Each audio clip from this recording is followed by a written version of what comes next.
സംരംഭം തുടങ്ങാനായിട്ട് ആഗ്രഹിക്കുന്ന വ്യക്തികൾക്ക് വേണ്ടിയിട്ടും അതുപോലെ തന്നെ ബ്രിക്സ് ഉണ്ടാക്കുന്നത് എങ്ങനെയാണ് എന്നറിയാൻ താല്പര്യമുള്ളവർക്ക് വേണ്ടിയിട്ടാണ് കേട്ടോ നമ്മൾ ചെയ്തേക്കാന്ന് വെച്ചത്.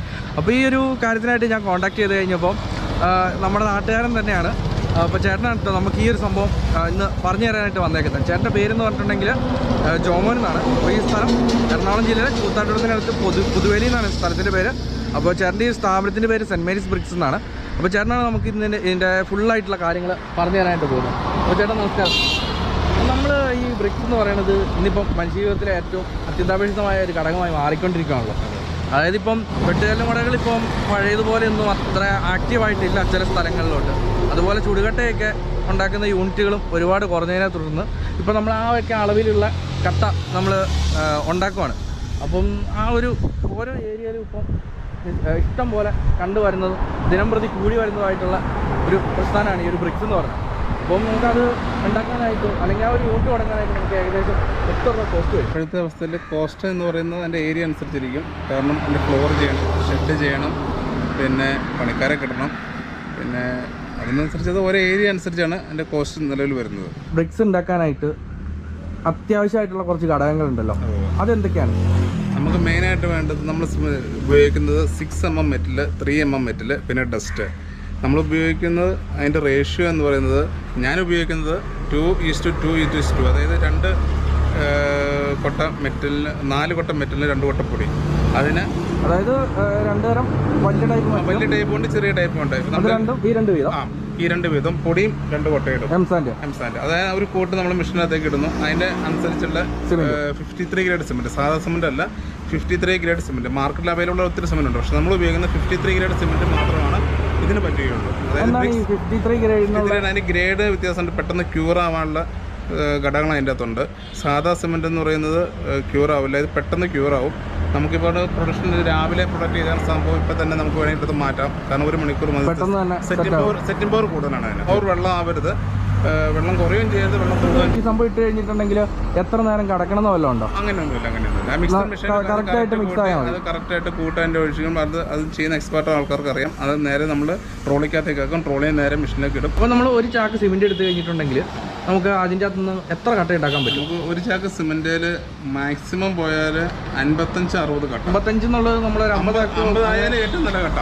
ഏറ്റവും നല്ല മിനിമം നമുക്ക് കിട്ടുന്ന കട്ട 55-60 ഇടയ്ക്ക് കട്ടയാണ്. ഒരു 53 ഗ്രേഡ് ഒരു ചാക്ക് സിമെൻറ്റിൽ കിട്ടുന്ന കട്ട. മിക്സർ മെഷീനകത്തേക്ക് മിക്സിങ് ഇട്ട് നമ്മളത് ട്രോളി വഴി ഈ മെഷീനകത്തേക്ക് ഇടുകയാണ്. ഇതിനകത്ത് 3 തരം മോട്ടറുണ്ട്. ഒരെണ്ണം റോൾ ചെയ്യാൻ, ഒരെണ്ണം വൈബ്രേഷൻ, ഒരെണ്ണം പ്രസ്സിങ്. നമ്മളതിനകത്ത് പ്രസ് ചെയ്ത് ഡബിൾ മോട്ടറാണ് പ്രസ് ചെയ്ത് ഈ സംഭവം റിവേഴ്സിൽ പോരുകയാണ്. അതിനുശേഷം നമ്മൾ ഏകദേശം ഒരു 12 മണിക്കൂർ സെറ്റിങ്ങിനിടും. അതിനുശേഷം നമ്മൾ പറക്കി സെറ്റ് ചെയ്യുകയാണ്. നന കൊടുക്കുമ്പോൾ പിന്നെ സെറ്റിംഗ് പവർ ആവും. പിന്നെ നമ്മൾ നനയ്ക്കേണ്ട ആവശ്യം മാക്സിമം ഒരു 5 ദിവസം നനച്ചാൽ മതി. അതിനുശേഷം നമുക്ക് ലോഡ് ചെയ്യാം, ടിപ്പറെ കൊണ്ടുപോയി കുത്താം. എത്ര ഹൈറ്റിൽ നിന്ന് നമുക്ക് താഴ്ത്തിട്ടാലും ഈ സാധനം പൊട്ടത്തില്ല. പെരിയാർ എന്ന് പറഞ്ഞ കമ്പനിയുടെ മെഷീനാണ് ഉപയോഗിക്കുന്നത്. ഇതിന് 3 മോട്ടറുണ്ട്. ഒരെണ്ണം റോൾ ചെയ്യാനുള്ളത്, ഒരെണ്ണം വൈബ്രേറ്റ് ചെയ്യാനുള്ളത്, ഒരെണ്ണം പ്രസ്സിങ്ങിനുള്ളത്. നമ്മൾ ഉപയോഗിക്കുന്നത് നല്ല കമ്പനിയുടെ നല്ല മോട്ടറാണ്. കേരളത്തിൽ ഇപ്പോൾ അത്യാവശ്യം നല്ല കമ്പനിയുടെ പെരിയാർ അവരുടെയാണ് നമ്മൾ ഉപയോഗിക്കുന്നത്. ഒരു മെഷീന് ഏകദേശം എത്ര രൂപ വരുന്നുണ്ട്? ഏകദേശം ഇതിന് 1.5 ലക്ഷം രൂപ മുടക്ക് വരും. 1.5 ലക്ഷം രൂപ 2 ലക്ഷം രൂപ എടുത്ത് ഏകദേശം ഒരു മെഷീൻ. അപ്പോൾ ഇതിനകത്ത് നമുക്ക് ഡൈ ചേഞ്ച് ചെയ്യാം. ഒരു മെഷീൻ മേടിച്ചാൽ നമുക്ക് ഇതിന് 3 ടൈപ്പ് കട്ടകൾ നമുക്ക് ഇതിനകത്ത് ചെയ്യാൻ പറ്റും. അപ്പോൾ അതുകൊണ്ട് ഇപ്പോൾ ഈ ഡൈ മാത്രം ചേഞ്ച് ചെയ്താൽ മതി. ഡൈ ചേഞ്ച് ചെയ്യുമ്പോൾ ആ ഒരു മെഷീൻ മതി നമുക്ക്. ഒരു മെഷീനും പിന്നെ ഒരു മിക്സർ മെഷീനും ഉണ്ടെങ്കിൽ നമുക്ക് കമ്പനി സ്റ്റാർട്ട് ചെയ്യാൻ പറ്റും. പിന്നെ 3 ഫേസ് കറണ്ട് വേണം. 3 ഫേസ് കറണ്ട് ഉണ്ടെങ്കിൽ മാത്രം മെഷീൻ പ്രവർത്തിക്കുകയുള്ളൂ. ഈ ഒരു യൂണിറ്റ് എന്ന് പറയുമ്പം എത്ര രൂപ മാക്സിമം കോസ്റ്റ് വരും? ഇതിൻ്റെ ഫ്ലോറാണ് നമ്മൾ മെയിനായിട്ട് നോക്കേണ്ടത്. അപ്പോൾ ഏകദേശം നമുക്ക് ഇപ്പോഴത്തെ അവസ്ഥയിൽ നല്ല മെഷീനറിയും നല്ല ഏരിയയും തുടങ്ങണമെങ്കിൽ ഏകദേശം ഒരു 15 ലക്ഷം 20 ലക്ഷം രൂപ അടുത്ത് എന്ത് കാണണം കോസ്റ്റ് വരും. നമുക്ക് എന്ത് കാണിച്ചാലും ഒരു 2 രൂപ 3 രൂപ 4 രൂപ ഒരു കട്ടയ്ക്ക് കിട്ടും. ഇത് രാവിലെ 10 മണിക്ക് പ്രൊഡക്ഷൻ തുടങ്ങിയാണ് അത് കട്ട. ഇതിപ്പോൾ ഏകദേശം 2 മണിയായി. നമ്മളിപ്പോൾ ഞാൻ ഏകദേശം ഒരു 100 കിലോ ഭാരമുണ്ട്. ഇപ്പോഴും സ്ട്രോങ് ആണ്. കാരണം 4 മണിക്കൂർ 10 ഏകദേശം 4-5 മണിക്കൂർ കൊണ്ട് സ്ട്രോങ് ആയിട്ടുണ്ട്. നമ്മൾ നാളെ രാവിലെ 7 മണിയാകുമ്പോൾ എടുത്ത് സെറ്റ് ചെയ്ത് നന തുടങ്ങും. ഇതാണ് കട്ടയുടെ സ്ട്രോങ്. ഇതാണ് 53 ഗ്രേഡ് കട്ടയുടെ സെറ്റിംഗ് പവറാണ്. 1 മണിക്കൂർ മതി നമുക്ക് സെറ്റ് ആവാൻ. 1 മണിക്കൂർ ശേഷം നമുക്കെടുത്ത് മാറ്റുമോ എന്തുകൊണ്ടും ചെയ്യാം.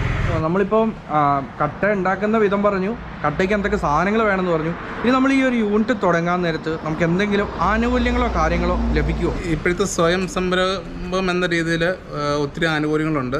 ഖാദി ബോർഡിൽ നിന്നും സ്ത്രീകളുടെ പേരിൽ ഒത്തിരി ആനുകൂല്യങ്ങളുണ്ട്. അപ്പോൾ നമുക്ക് തുടങ്ങുന്നതിന് വലിയ മൂലമാനുള്ള, പിന്നെ ഇതിൻ്റെ പേപ്പർ വർക്കുകൾ ഒത്തിരി ഉണ്ട്. പിന്നെ നമ്മൾ ആദ്യം ഷെഡ്, പിന്നെ ഫ്ലോറിനകത്ത് മെയിൻ ഘടകം ഫ്ലോറാണ്. അതായത് മിനിമം ഒരു 6 mm എങ്കിലും കനത്തിൽ ഫ്ലോർ ചെയ്യണം. നമുക്ക് ഏറ്റവും കൂടുതൽ കോസ്റ്റ് വരുന്നത് ഫ്ലോർ ചെയ്യാനാണ്. അതുപോലെ നമ്മളിപ്പോൾ ഇത് ശരിക്കും പറഞ്ഞാൽ വൈബ്രേഷൻ ആണല്ലോ ഇതിൻ്റെ ഒരു ആഫ്റ്റർ എഫക്റ്റ് എന്ന് പറയുന്നത്. അല്ലെങ്കിൽ നമ്മൾ ഇത് കട്ട ഉണ്ടാക്കി കഴിയുമ്പോൾ അത് വൈബ്രേറ്റ് ചെയ്താണല്ലോ അത് എടുക്കണം. അതുപോലെ തന്നെ ഇടിച്ച് ഉറപ്പിക്കുമല്ലേ. അപ്പോൾ നമ്മുടെ തൊട്ടടുത്ത് എന്തെങ്കിലും വീടോ കാര്യങ്ങളൊക്കെ ഉണ്ടെങ്കിൽ അതൊരു ബുദ്ധിമുട്ടാകുമോ? അങ്ങനെ ബുദ്ധിമുട്ടുണ്ടെന്ന് വെച്ചാൽ ഇത് ശരിക്കും ഇതിന് ലൈസൻസ് വേണം. 3-4 തരം ലൈസൻസ് വേണം. പഞ്ചായത്ത് ലൈസൻസ് വേണം, പൊല്യൂഷൻ്റെ സർട്ടിഫിക്കറ്റ് വേണം, അങ്ങനെ കുറച്ച് ചടങ്ങുകളൊക്കെ ഉണ്ട്. അപ്പോൾ അത് പൊല്യൂഷൻ സർട്ടിഫിക്കറ്റാണ് ശരിക്കും അയലക്കത്തുള്ളവർ പരാതിപ്പെട്ടാൽ പ്രശ്നം. അപ്പോൾ ഏകദേശം ഒരു മാറി നിൽക്കുന്നൊരു പ്രസ്ഥാനമാണ്. നല്ല സൗണ്ടുകളുണ്ട്. പിന്നെ ഇപ്പം ഇറങ്ങുന്ന ഓട്ടോമാറ്റിക് മെഷീനുകൾക്ക് അത്ര സൗണ്ട് ഇല്ലെങ്കിലും ഇതിൻ്റെ എന്ത് കമ്പനി തുടങ്ങിയാലും അതിൻ്റേതായ പോരായ്മകളുണ്ട്. മാർക്കറ്റിംഗ് എങ്ങനെയാണ്? സൈറ്റിൽ ആവശ്യക്കാരൻ്റെ സൈറ്റിൽ വാഹനമായിട്ട് വരും. അല്ലെങ്കിൽ നമ്മൾ വലിയ കോൺട്രാക്ടറാണ്, അവർക്ക് സ്വന്തമായി വാഹനങ്ങൾ കാണും. പിന്നെ നമ്മൾ ഇവിടെ വാഹനമുണ്ട്, വാഹനത്തിൽ കൊണ്ട് നമ്മൾ കുത്തും. നമുക്ക് 7 ദിവസത്തിന് ശേഷം കട്ട കൊണ്ടുപോയി കുത്താം. നിങ്ങൾ അൺലോഡ് ചെയ്ത് കൊടുക്കണോ അതോ? അൺലോഡിങ് അല്ല, അൺലോഡ് ചെയ്യുന്ന ചെറു വാഹനത്തിൽ വന്നവർ അൺലോഡ് ചെയ്തോളും. അല്ലാതെ ഇപ്പോൾ നമുക്ക് ഏകദേശം ഒരു ടിപ്പറെ കയറുന്ന കട്ട 350-400 കട്ടയാണ്. അത് സെറ്റ് ചെയ്ത് നേരെ ടിപ്പറെ കൊണ്ടുപോയി കുത്തുവാണ് അവർ ചെയ്യുന്നത്. സൈറ്റിൽ കൊണ്ടുപോയി കുത്തുവാണ് ചെയ്യുന്നത്. എന്നാലും ഒരു കട്ടയ്ക്ക് ഡാമേജ് സംഭവിക്കില്ല. നമ്മുടെ കട്ടയ്ക്ക് 100% ഡാമേജ് സംഭവിക്കില്ല. ഉറപ്പാണ്. ഉണ്ടാക്കിയിട്ട് 2 ദിവസം കഴിഞ്ഞ ഒരു കട്ട. അപ്പോൾ അതിൻ്റെ ബാക്കി കാര്യങ്ങൾ കഴിഞ്ഞിട്ടില്ല, നനയും കാര്യങ്ങളൊക്കെ നടക്കണുള്ളൂ. എങ്കിലും പോലും ആ ഒരു സാധനത്തിൻ്റെ അതിൻ്റെ ഒരു ക്വാളിറ്റി എങ്ങനെയുണ്ട് എന്നുള്ളത് നമ്മൾ ടെസ്റ്റ് ചെയ്യാൻ പോവാണ്. ഇതിൻ്റെ ഒരു ബലം എന്നുള്ളതാണ് നമ്മൾ ഇനി ടെസ്റ്റ് ചെയ്യാൻ പോകുന്നത്. അത് പൊട്ടുമോ? അതെ, ടിപ്പറിലൊക്കെ കൊണ്ട് കുത്തുമ്പോൾ ഇപ്പോൾ ഏകദേശം കണ്ടല്ലോ ഇതിൻ്റെ ഒരു ഹൈറ്റ് ഉണ്ടല്ലോ. എൻ്റെ ഹൈറ്റ് എന്ന് പറയുമ്പോൾ ഏകദേശം ഒരു 5.8 ഒക്കെയാണ്. അപ്പം എൻ്റെ ഹൈറ്റിനെ കഴിഞ്ഞു നമ്മൾ ചേർന്ന് നിന്ന് കഴിയുമ്പോഴത്തേനും കണ്ടോ എൻ്റെ ഹൈറ്റും കഴിഞ്ഞ് വെച്ചത് പിന്നെ ഒരു കട്ട മേളിലോട്ട്, ഒരു കട്ട 2 കട്ട അത്ര ഹൈറ്റ് കൂടുതലായിട്ട് ഇവിടെ അടുക്കി വെച്ചേക്കണത്. അപ്പോൾ നമ്മൾ ഇവിടുന്ന് ഇനി താഴെ ഇടുന്ന ഷോട്ടാണ് കേട്ടോ ഇനി കാണാൻ പോണേ. ഏകദേശം നല്ല ഹൈറ്റ് ഉണ്ട്. ഇത് ടിപ്പറിനേക്കാൾ ഹൈറ്റ് കൂടുതലാണ്. നമുക്ക് പരീക്ഷണം ഒരു മിനിറ്റ് സൈഡ് പോവോ? ഒന്നും പറ്റിയിട്ടില്ല. ഓർമ്മോടെ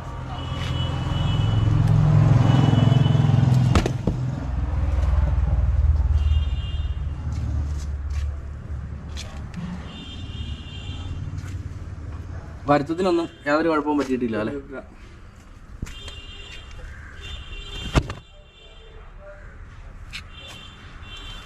നല്ല ഹൈറ്റിൽ നിന്ന് വീണ് കഴിഞ്ഞാലും ആ കട്ടയ്ക്ക് ഒരു കുഴപ്പമില്ലെന്ന് ഇപ്പോൾ നമ്മൾ കാണുകയും ചെയ്യും. നല്ല അലുവ കഷ്ണം പോലെ ആ ഒരു കട്ട അതേ ഷേപ്പിൽ തന്നെ ഇരിക്കുന്നുണ്ട്. പ്രത്യേകിച്ച് സൈഡിൽ നിന്നും പൂവോ പൊട്ടലോ കാര്യങ്ങളൊന്നും സംഭവിച്ചിട്ടില്ല.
ഈ ഒരു സംരംഭം തുടങ്ങാൻ ആഗ്രഹിക്കുന്ന ആളാണെങ്കിൽ, അല്ലെങ്കിൽ ഈ ഒരു സിമെൻറ്റ് കട്ട ഉണ്ടാക്കുന്നത് കണ്ടിട്ടില്ലാത്ത ഒരാളാണെങ്കിൽ, ഈ ഒരു വീഡിയോ ഇഷ്ടപ്പെട്ടെങ്കിൽ തീർച്ചയായിട്ടും ഒന്ന് ലൈക്ക് ചെയ്യുക, നിങ്ങളുടെ അഭിപ്രായം കമൻറ്റ് ചെയ്യുക. നമ്മൾ ഇത്തരത്തിലുള്ള സംരംഭങ്ങളോ അല്ലെങ്കിൽ നിങ്ങൾ ഇതുപോലെ കാണാത്ത കാഴ്ചകൾ നിങ്ങളിലോട്ട് എത്തിക്കണോ, അതോ നമ്മളെ യാത്ര ഫുഡ് ആ ഒരു രീതിയിൽ പോയാൽ മതിയോ? ജോമോ ചേട്ടനും നമ്മുടെ സെൻറ്റ് മേരീസ് ബ്രിക്സിനും നന്ദി പറഞ്ഞുകൊണ്ട് നമ്മൾ ഇന്ന് ഈ ഒരു വീഡിയോ വൈൻഡപ്പ് ചെയ്യാണ്. അടുത്ത ആഴ്ച നമുക്ക് മറ്റൊരു കിട്ടുക്കം വീഡിയോ ആയിട്ട് വീണ്ടും കാണാം. അതുവരേക്കും ഗുഡ് ബൈ.